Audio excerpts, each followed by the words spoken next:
Go. Welcome to Raw the day after. My name is Jeff Lane. Normally I co-host this with Vince Russo here on VinceRussoBrand.com. For you, the brand, the VIPs. Vince was unable to make it today, but we do have a replacement. But I'm not sure who it is because he's hiding himself in shame.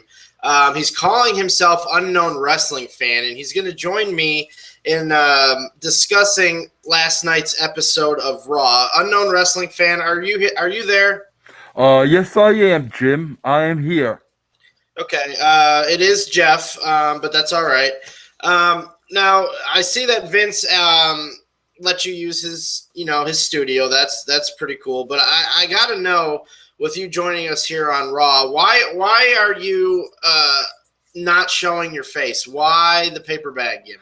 Well, John, to be honest with you, I'm taking a play out of the playbook from the New Orleans Saints fans of years gone by.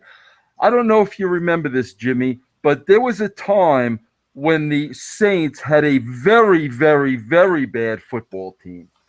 And the fans would actually, John, they would go to the games wearing paper bags over their heads because they were both ashamed and embarrassed by the play of their beloved New Orleans Saints. And after tonight's episode of Raw, I pretty much felt the same way. So I felt it was time to put the bag over my head in protest of what the wrestling business has become, Joe. Well, I do think you need to make those eye holes a little bigger because my name is right here on the screen. Clearly, it says Jeff, but that's all right. That's all right. I know it's hard to see, and you and me have never conversed before. This is our first time meeting each other, but that's all right. But it's Jeff. Name is Jeff.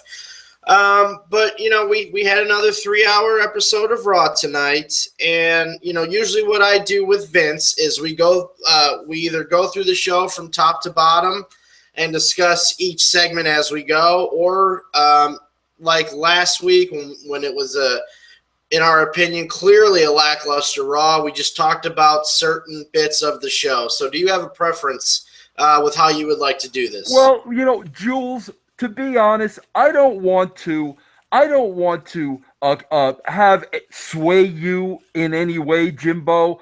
I don't want to, I see you're not wearing a paper bag over your head, so you're showing your true identity, Jay. So I don't want to sway you in any way. So before I give my thoughts on Raw, John, I would like to hear yours first. Well, I'll tell you this: if a fan has not seen Raw the past 2 weeks, this show and last week's show, they're not behind at all. There's nothing that happened that they absolutely need to know. There's nothing that happened that has added any depth, any intrigue, or any story to anything heading into Battleground. The characters are in the same place now as they were before the 2 weeks ago. And I got into a few discussions with some people on Twitter about that. And my point was, I don't know if you watched True Detective. That's the show that Vince Russo got me hooked on. But that was one of the examples I used. And I just said, imagine watching 2 episodes in a row of a show like True Detective, like Game of Thrones, The Walking Dead, any good TV show you can think of. Imagine watching 2 shows in a row that you didn't have to see of that program, where nothing happened, where you could skip 2 episodes, watch the third one, and you're not behind at all. To me, that's what happened tonight on Raw. I really don't know what to say about it. I got a few thoughts. Jeremy, let me chime in here if you don't mind, Jeremy. Correct me if I'm wrong, but even though I did watch this entire show on DVR, 4 hours strong, mind you.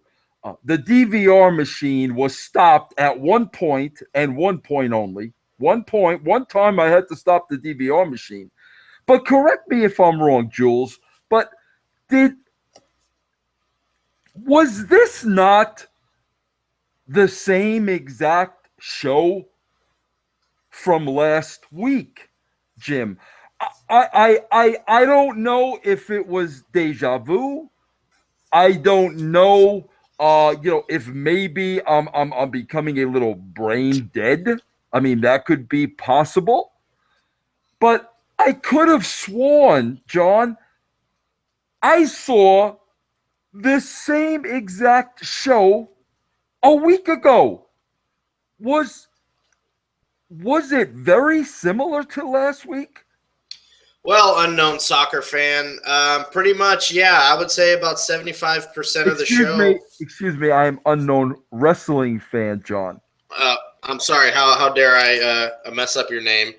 But yes, I would say 75% of the show, except Brock Lesnar was added in, and the fact that Rusev was faking his injury tonight. Other than that, it was pretty much the same.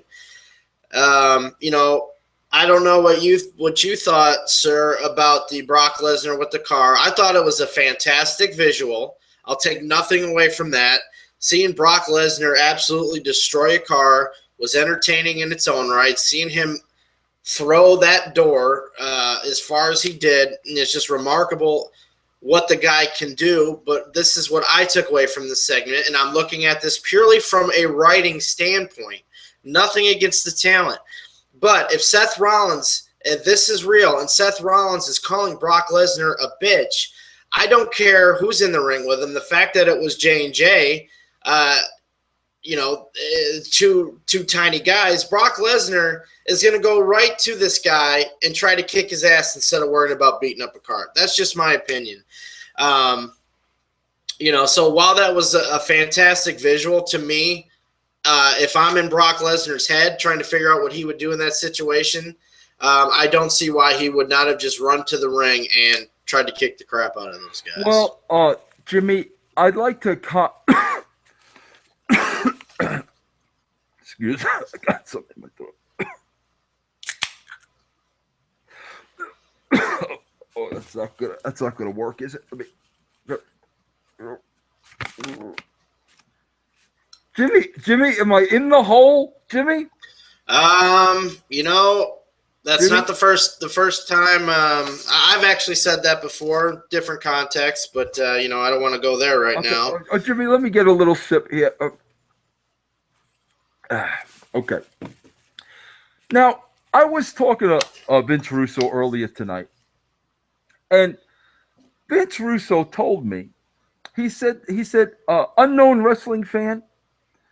He said, I know there is a lot of your work. There's a lot of my work. Sometimes, Jimmy, sometimes I get unknown wrestling fan. Vince Russo confused. You have to excuse me, please. But Vince Russo came to me and said, unknown wrestling fan, there's a lot of my work on the WWE network. And if you go back and look at any of my work, you will notice that there never was a first segment on the show where there was never physicality. People would cut promos, say what they would have to say. In Mr. Heyman's case, repeat that same line to nausea. My name is Paul Heyman. But there would be verbiage. The performers would talk.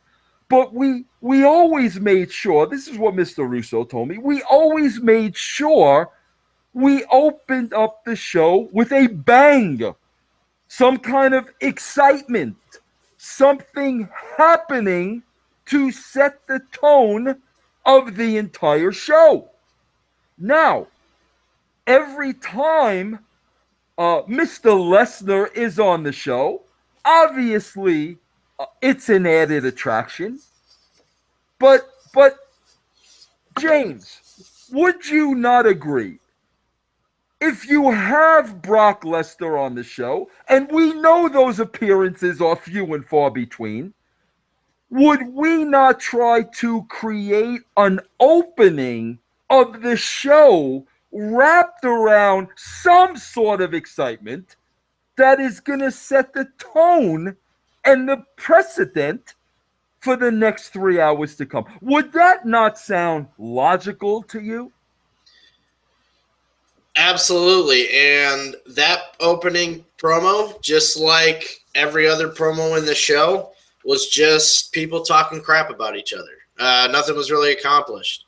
Heyman talked crap about Rollins. That was it. Says the same, not only the same verbiage, but the same principles about Seth Rollins. We had the, let's see, the Rusev and Dolph verbiage was pretty much the same. The Kevin Owens, John Cena stuff was pretty much the same, the words coming out of their mouth. So, you turn off that first segment, and where's your reason, where's your motivation to continue watching the show? There isn't one. The name is Jeff, correct? Jeff? Yes. Thank you. Yes, Jeff, you seem very, very perturbed tonight. You seem almost at the level of disgust. Would you like me to send you a paper bag, sir? You know what? I don't want to hide because I'm not embarrassed. I'm very just pissed off because I'm just getting sick and tired of every week not liking this show, having them just put on 3 hours of random stuff that has no cohesive narrative from week to week, from even hour to hour. Putting on a 30-minute main event because they can't think of anything else to fill the time, because that's the reason why Cena and Cesaro got 30 minutes, not because they're sitting there saying, you know what, if we give them 30 minutes, we're gonna have a killer rating, and they're gonna tear the house down. No, the writers can't think of anything else to put on the show, so that's why they get 30 minutes. So yeah, you know what, you're right, I am agitated. It's just ridiculous that this is the best professional wrestling organization in the world, and the show is just written like these people have absolutely no clue how to write television. And I'm not talking about the performers. I'm not talking about the talent at all. You gotta, the people that disagree with me, I want you to understand I'm looking at this purely from a pen and paper aspect when the people sit down to watch this show. I'm not talking about John Cena and Cesaro in the 30-minute match, because absolutely they killed it. Just like the talent kills it the majority of the time. I'm talking about pen or pencil to paper. And that is what is really agitating to me. Well, Jeff, like you, I put the talent over on a weekly basis. Me and Vince Russo agree with that, of putting the talent over on a weekly basis. But I think we do have to agree the refereeing of one Rudy Charles, that is always questionable week to week. So when we talk about the talent and the referees and everybody of that nature, I don't believe we should include Rudy Charles in that. Would you agree with that, Jeff? Well, I think that was a given when I said talent. So I think that's understood. Yes. Okay. Now, Jeff, I want to point something out to you again. When I was talking to Mr. Russo tonight, Mr. Russo told me that he had an interview today with Mr. Glenn Gilbernetti. Are you familiar with this Glenn Gilbernetti? Absolutely. The Disco Inferno. The Disco Inferno. Quite exactly. Bingo, Jeff. Bingo. Now, the conversation with Mr. Russo and Mr. Gilbernetti once again came down to the WWE, and as you said, this is the greatest wrestling promotion in the world. Okay, we can agree to that.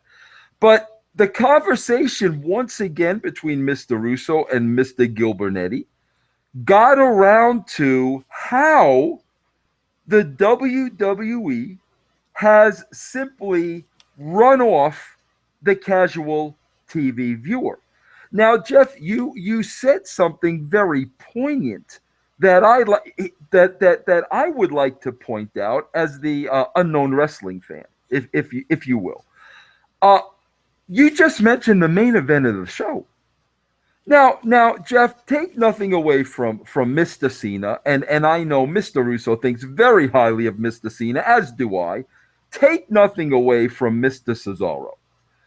But if I'm a casual wrestling television viewer, Jeff, and in the first 10 minutes of this 3 hour broadcast, I am told that the main event is between John Cena and Cesaro for the second week in a row.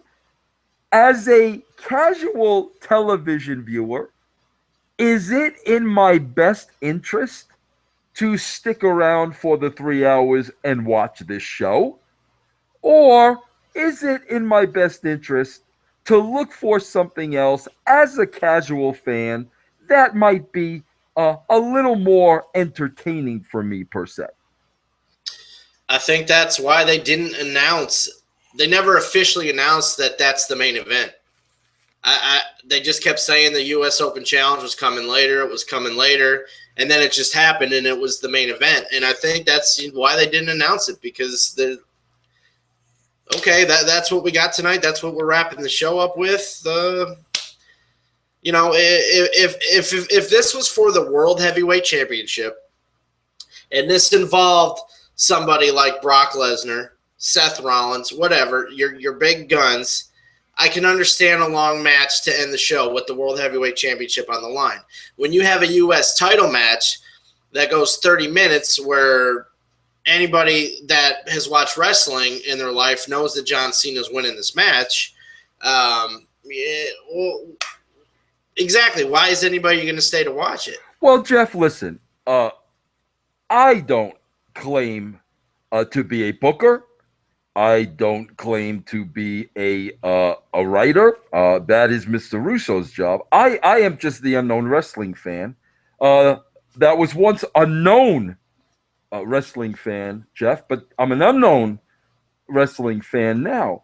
But Jeff, listen.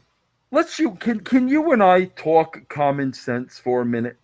I would love to talk common sense. Okay, Jeff. Let's you and I, Jeff. Let's you and I put ourselves in the writers' meeting.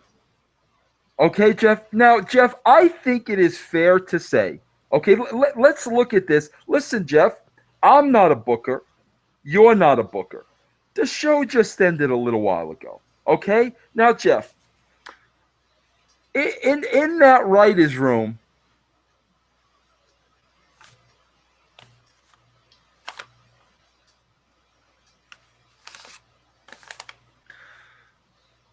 Jeff, in that writer's room, we look at this 3 hour show. Okay? Now, Jeff, we know the only two things on this show that could be really be considered main event status or main event priority would be the Brock Lesnar trashing the car and the John Cena versus Cesaro. Correct?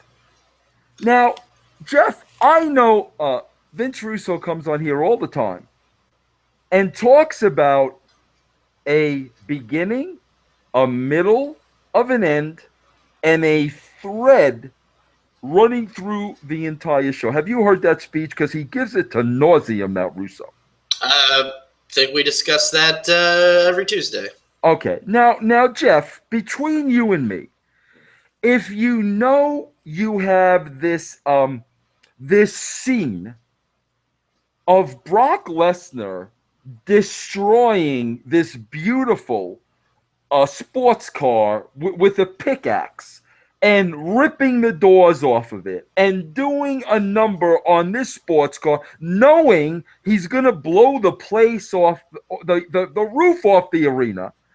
Now, Jeff, would it have not made more sense to build that to the very end of the show and keep people tuned in to the tease of what Mr. Lesnar is going to do to this $55,000 sports car compared to Cena, Cesaro for the second week as the main event? Wouldn't that, Jeff, would that not be a no-brainer?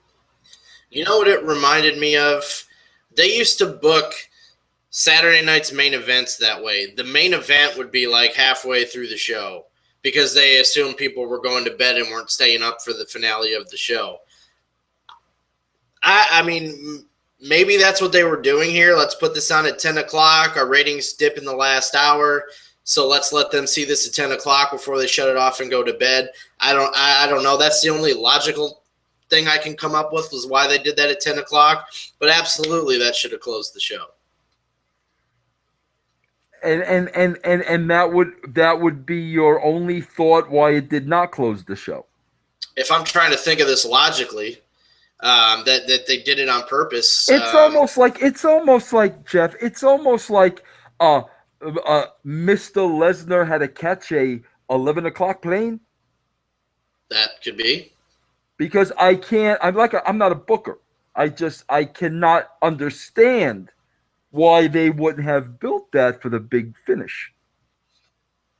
Yeah, that's a good point. Maybe it had something to do with beyond the show like that. Lesnar had to leave but, if that's the case, why is that the case? Why, obviously we don't know that, but if that is the case, wouldn't that be kind of strange? Jeff, between you and me, you do know who Mr. Lesnar is married to. And, quite frankly, to take the early flight back home to be with Mrs. Lesnar, I could appreciate that. Okay, I'm just saying if why would the office allow that if it would affect the programming? Jeff, speaking of Mrs. Lesnar, Vince Russo gave me a heads up before he came on this show. And he said, unknown wrestling fan, he said, be very careful of Jeff Lane's pickup lines because under the hood, he might mistake you for a female. We can't see your sex under the hood. And he might use one of these wrestling pickup lines that he comes up with on you. Be on your toes and be aware of that. Jeff, would you like to share any of these wrestling pickup lines with me, just in case I happen to be a female under my paper bag hat? I don't have any new ones prepared.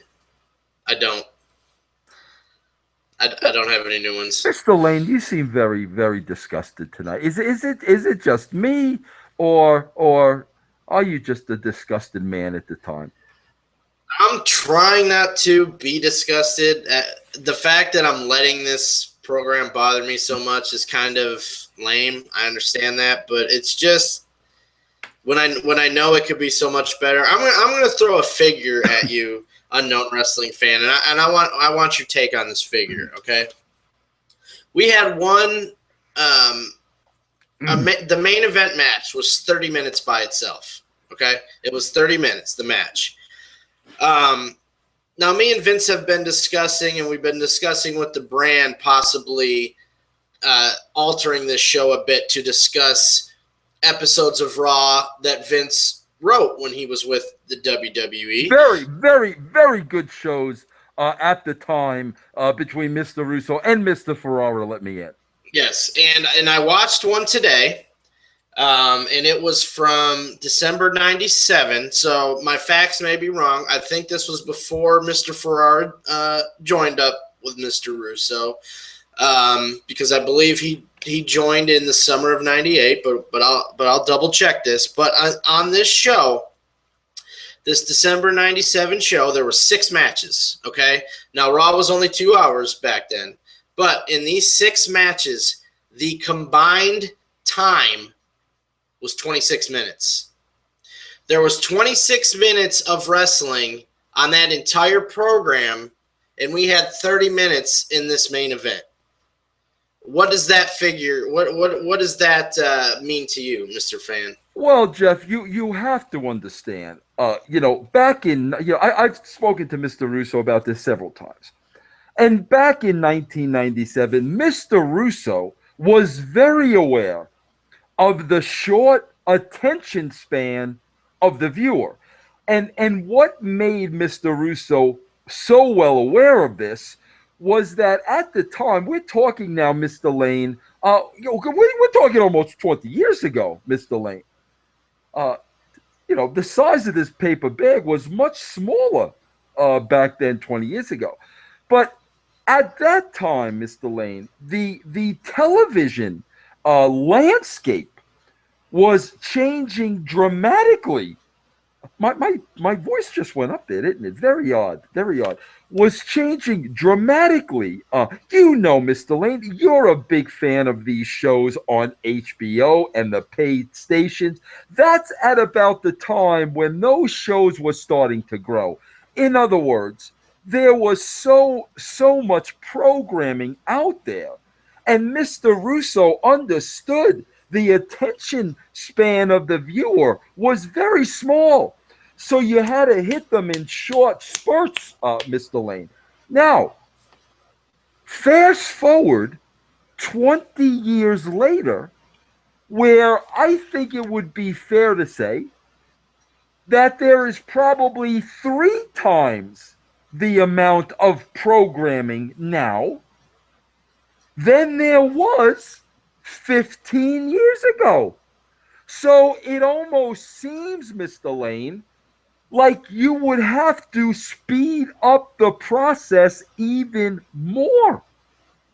But rather than that, we have a 30-minute wrestling match. And Mr. Lane, I think both you and I can agree, the only people sitting through a 30-minute wrestling match in 2015 are diehard wrestling fans and not casual television viewers at all. I think that would be a solid conclusion. And any of the ratings aren't out yet. I would find it hard to believe at this point that they could be lower than last week. I'm sure they'll go up a little bit, but there's no way, in my opinion, that I couldn't see them increasing dramatically this week. And I think, even some of the diehard wrestling fans that aren't necessarily bell to bell fans, they just enjoy the wrestling program, the drama in general, that they watch it. I think even some of these people are starting to turn the channel and to not watch every week. It's coming to the point where these shows that these diehards love so much and are always putting over, this is the type of writing that may kill this product that they love so much. And people need to understand that when Vince Russo, when Unknown Wrestling Fan joins us and we talk about these types of things, we are looking at this from a writing aspect to get the most people to watch the program. We're not sitting here trashing John Cena and Cesaro for having a 30-minute match. They don't write the show. And yes, the match was great, but to get people to watch the show, that's not the way to do it. That's why when we come here and talk about the shows and we're disappointed in them and we're upset with things they did, it's because they are doing the opposite of the way to build the business. And this is a business, this is a television show. This is not a sporting event. This is a television show, and the point of a television show is to get the most people to watch, and the way they're doing it is not the way to get the most people to watch. Very well said, Mr. Lane. Very well said. I could not agree with you more. Mr. Lane, was there? Listen, I'm applauding the Brock Lesnar car scene. Mr. Lane, I would have loved though, and I don't understand why they did not do this, Mr. Lane. I think very easily, they could have worked it out where Brock Lesnar physically flipped the car. That's what I was hoping to see. To me, that was the cherry on top of the ice cream sundae per se. Beat the hell out of the car, and when he was finished, in one Herculean motion, flip the car. I know Mr. Russo told me back in his day, with props and Richie Curtis. That would have easily been able to be achieved. So, but forget that. I still am going to put over that segment. I enjoyed what he did with the car. I enjoyed that immensely. Mr. Lane, I don't mean to be a sour paper bag, but I can't. I did not like anything else on the show. I'll be honest with you. The Lana, Summer Rae, and Mr. Lane. I know Mr. Russo tries to be politically correct on the show. I'm a little different, basically because as the unknown wrestling fan, nobody knows my true identity. So I might be able to say certain things that I can get away with. Uh, but I'm gonna hold back here, Mr. Lane, when it comes to Summer Rain's facial features. But Mr. Lane, that I did not enjoy that segment. I felt Mr. Lane. I saw the same exact segment last week. There was nothing to get excited about. However, Mr. Lane, I will say this. If you ask me I like the car. If you ask me what was the second best thing I liked about the show, Mr. Lane, there was probably a second where one Summer Lane threw the lovely Lana through the ropes, and there was quite a revealing panty shot, which I seem to enjoy immensely. And Mr. Lane, I must be honest with you. I did stop the DVR at that point. I did rewind it back. I did watch it again. Mr. Lane, I stopped it a third time. I played it back and I watched it again. Now, outside of these two spots in the show, Mr. Lane, there was nothing else I enjoyed on the show. But I don't want to speak for you, Mr. Lane. Was there anything else that was a high spot for you on this show? One thing. There was one thing. The end? No. Seeing Noelle Foley in the front row, I could look at her all day. So. Noelle Foley was in the front row, huh? Yes. Where was the show at, Mr. Lane? Chicago. I believe her boyfriend lives there, the clown guy. I don't know if you've ever seen the clown guy. Bozo? Bozo the clown. Yeah. I can't think of his. I know his name because I see him on Twitter all the time. Krusty He's like the WWE clown or something. He always goes to the show half clown face with the wig, but that's her boyfriend. And I guess she was there visiting him. But I could look at her all day. To me, I don't know what goes on behind the scenes. I don't know about her or what the deal is. But I look at somebody like her. To me, it's a no-brainer. This girl should be somewhere on the show as a backstage interviewer or anything. You know what I mean? This girl needs to be on the show. She's absolutely gorgeous. But other than that, a lot of people, not a lot of people, a couple, I don't want to get ahead of myself. I haven't hit 500 followers yet, but a few people tweeted me that they thought the Kane pictures were funny. Okay, I see that they were funny, but again, I'm looking at this from a writing standpoint. If I got Kane in Hawaii, I'm going to film Kane in Hawaii. It could have been so much more entertaining to actually see Kane in Hawaii. If that's going to be written in, don't say, well, Kane wasn't in Hawaii. He was probably backstage. They couldn't do it. Then don't have that be a storyline. if you're going to put yourself in that situation where Kane is in Hawaii, send Kane to Hawaii. Have him. I mean, he was in Japan. He could have stopped there on the way back. And film stuff in Hawaii. I think that would have been awesome. You know, they could have done so much entertaining and fun stuff with Kane walking around Hawaii. So, yes, the pictures were funny, but to me it was just another missed opportunity. But no, Mr. Unknown Wrestling Fan, there was nothing else. Nothing else that I would call a highlight of the show at all. Nope. I got nothing. Well, Mr. Lane, I was talking to Mr. Russo earlier tonight. And Mr. Russo told me that for the longest time, he and you have been discussing what to do about this pickle that the two of you seem to be in. You are committed, and you seem to both have this love of this brand. Where you want to give this brand the world. You want to give this brand the world. But the way Mr. Russo explained it to me, it's becoming very, very difficult to come on this show every week and really not have too much to talk about. Honestly, maybe in more ways than one, not giving the brand their money's worth.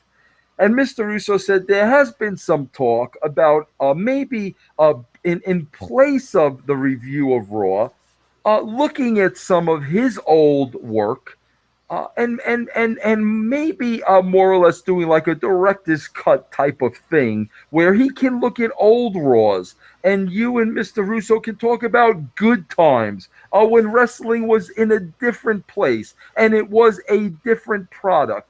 And Mr. Russo said to me, Unknown Wrestling Fan, every week I feel like I'm giving Raw another chance. I'm going to give it another chance. This week I'm going to give it another chance. Next week I'm going to give it another chance. Well, Mr. Lane, Mr. Russo informed me that Raw, as of tonight, has run out of chances. So next week, what Mr. Russo plans on doing with you, Mr. Lane, of course, if it's okay with you, is start looking at some of those classic Raws, the Attitude Era, when everybody was watching Raw, when it was the cool thing to do, when the writers, Mr. Lane, actually cared and took some pride in the product. Are you open to this, Mr. Lane? Like you wouldn't believe. And not only for my own personal enjoyment, because honestly, this isn't fun saying the same stuff every week and just talking about stuff I don't like. It's not fun. I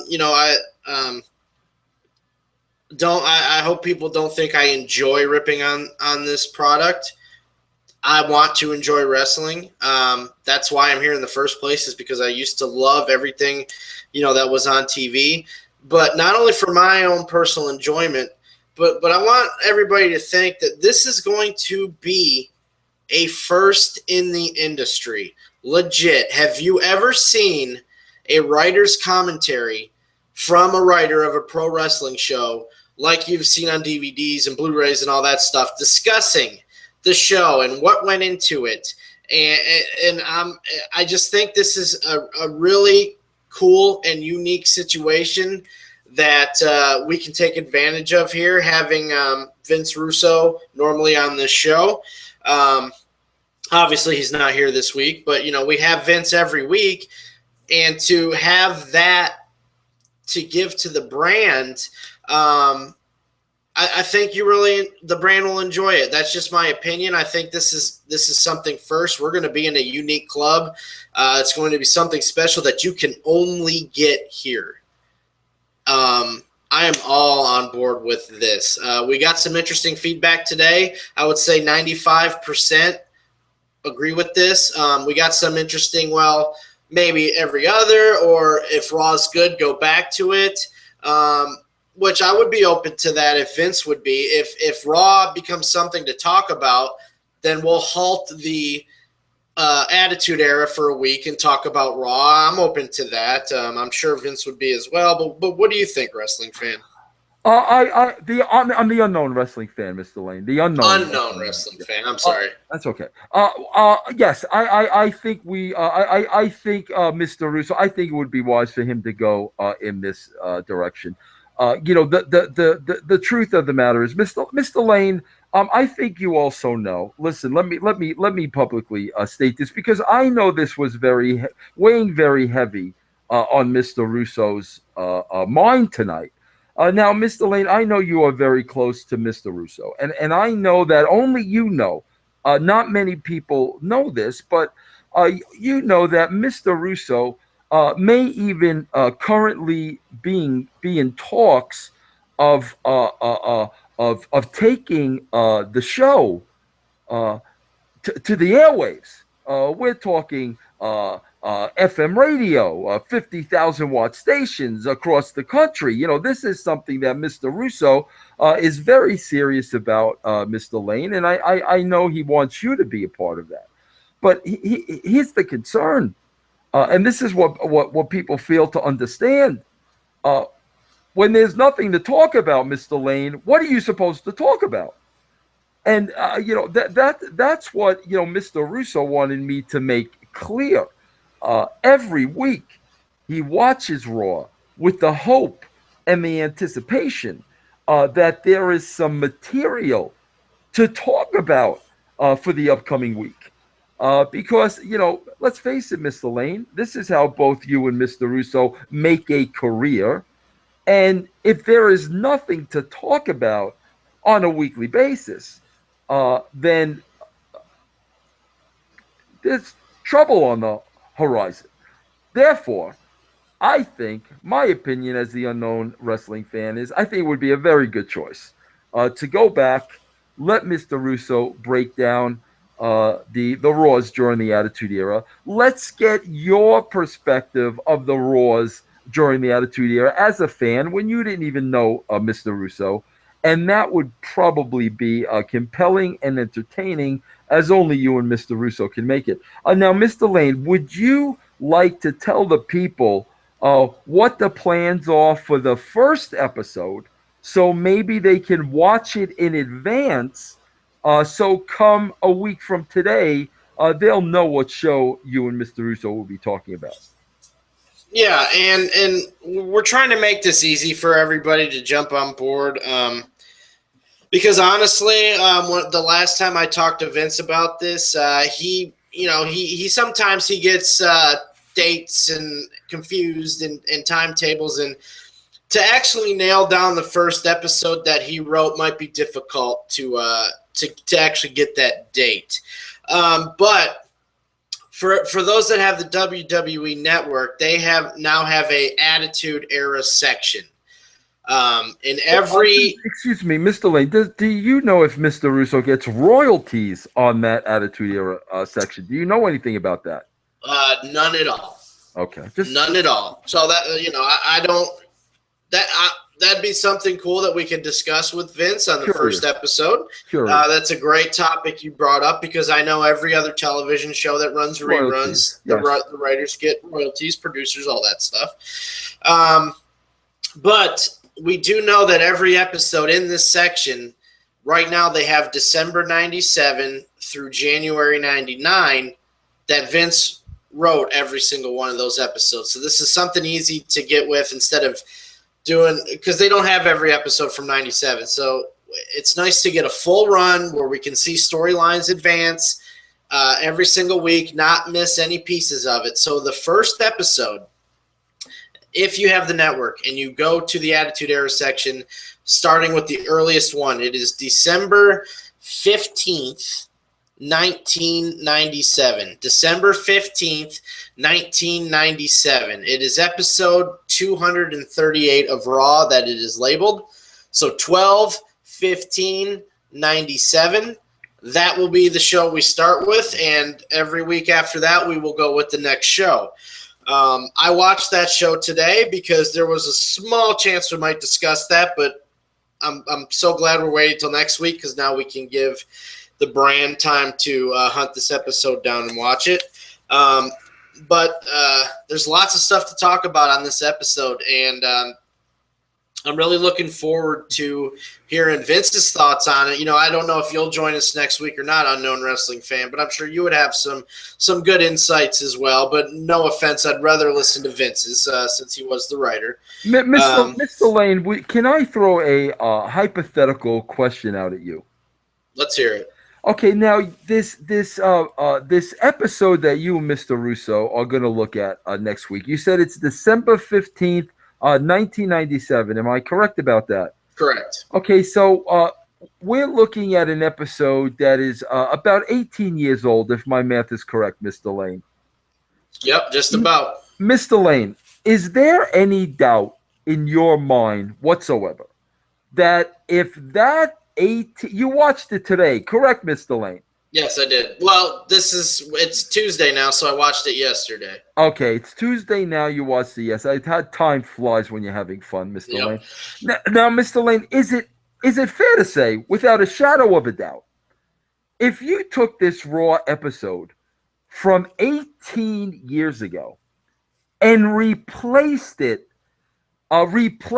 tonight's current episode of Raw with it, is there any doubt in your mind that a show from 18 years ago would have drawn a higher rating than tonight's show? Oh, without a doubt. Without a doubt. And just being honest as a fan, this wasn't one of the best ones from the Attitude Era. So that's just me being honest. The bar is always set high. Anytime, Vince Russo at Ferrara write a wrestling show. This show absolutely annihilates any Raw I've seen in the last year by far. But compared to the other Attitude Era shows, I would probably put it in the middle, and it would still draw a much higher rating than anything we saw tonight. Absolutely, without a shadow of a doubt. Okay, so Mr. Lane, you and Mr. Russo will start that next week, and I'm sure now you do have to be a brand member in order to get this show, correct? Yes. So anybody, if you're watching this right now and you stay on as a member, you are going to get this show every Tuesday. And I know we don't have a name for it yet. I'm sure we'll have to kick something around, but yes, this is going to be exclusive for you, brand. And honestly, this is like if you would have told me as I'm watching these back in 97, 98, 99, that someday we are going to be able to hear writers' commentary on this, I would have been blown away at the time. Absolutely could not wait to hear it. So for me personally, this is a big deal. And I really think this is a big deal as for wrestling fans in general, because like I said, you're not going to get this anywhere else with this type of behind the scenes look. And I don't know if Vince knows this yet, Unknown Wrestling Fan, but I'm going to try to come up with some good questions. Maybe that went into the thought process, or, how much involved were you in this exact verbiage? Anything I can think of that maybe Vince will remember, or maybe he won't. And if fans, brand members, if you watch this before next Tuesday and you want to tweet us some questions, any good ones, I can ask Vince on the show. What do you think about that? Well, I can tell you this too, Mr. Lane. I was speaking to Vince earlier tonight, and he told me, Mr. Lane, Vince Russo is not one to go back and watch his work. First and foremost, Vince Russo made it clear to me that he will not give one thin dime to the WWE Network. Therefore, he doesn't even have access to these shows that we're talking about, Mr. Lane. So it's a good bet that Mr. Russo has not seen these shows in 18 years. So this is going to be the first time that Mr. Russo will be looking at these shows. And I can almost guarantee it's going to jar a lot of memories, jar a lot of stories, and I'm sure it's something that Mr. Russo will really, really be anticipating and looking forward to. Brand, this is for you. We've had a lot of requests for this. I do want to say, Any feedback, please hit us up on Twitter. Well, me and Vince. Unknown Wrestling Fan has an unknown Twitter. He's not going to give it to us, but give us your feedback. And I'm really excited about this, and I do need to ask Vince how he wants to handle pay-per-views, when they pop up as the storylines progress, because right now the show that we'll be starting with is working towards the Royal Rumble 1998, big show. So we'll have to discuss that, and any suggestions, Bran, that you have, send them our way, send them my way and Vince's way. This is I'm very excited about this, and I think once we get rolling on this, I think this is going to be a huge deal and something that we're all going to look forward to every single week. Okay, Mr. Lane. And Mr. Lane, I want to thank you for having me on this show tonight.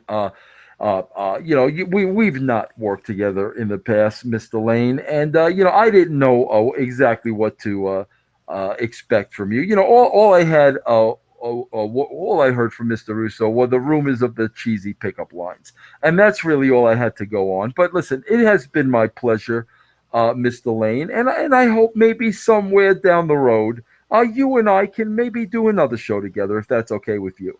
Yes, I do have one question. I don't know if you heard about this, but next Monday we have a big reveal on the site, live, 9 p.m. Eastern. Shark Boy, ripping off the fin, ripping off the mask. Are you Shark Boy underneath this mask? No, I am not Shark Boy, and I think, listen, again, in speaking to Mr. Russo, who personally knows Shark Boy, I think people are in for a shock of what's going to take place next Monday night, 9 o'clock Eastern, live.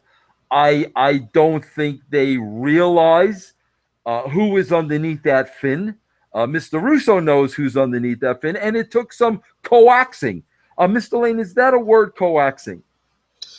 Sounds like it. Okay, yeah, it took some coaxing on Mr. Russo's part to convince Shark Boy of definning, if you will.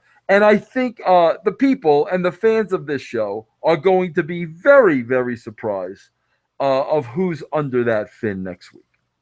I can't wait to see it. Anything else you want to throw out there, Unknown Wrestling Fan, before we wrap up, for now, the last edition of Raw the Day After? No, Mr. Lane, it's getting very hot under the Unknown Wrestling Fan's paper bag.